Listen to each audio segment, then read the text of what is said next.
stop the scroll or take the breaks or look for other ways to fill in the moment that might be a little bit more positive and healthier for us.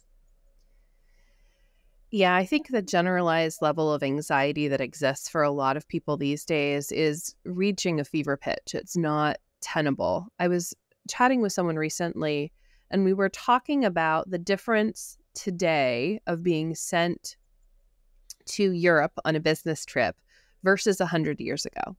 100 years ago, if you were traveling from Chicago, you'd get on a train, you'd get to the steamer ship, then you're looking at least a 3-week crossing.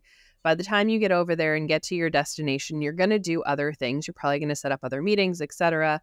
And then you're going to head back. So we're talking about what, at minimum, for an important business meeting in Europe, a 3-month period of time.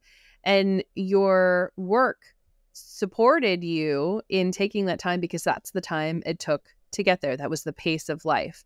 I don't think we've had a chance in the last 100 years to evolve from a nervous system, from a composition of the chemical aspects of our brain to deal with the fact that today, if I have to go to Europe, I'm working all day, I'm grabbing my bag, I'm hopping on a red eye.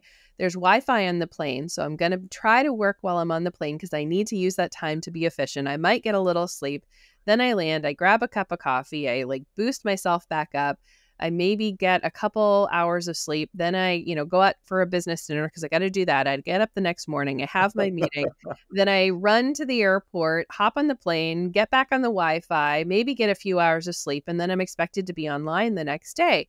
And even saying that, the level of anxiety and tension that I can feel from that pace, I think perfectly exemplifies the fact that the pace at which we're expected to do life in general doesn't jive with the way that our nervous systems are wired, the way that we as humans have evolved to have a cadence and style of life.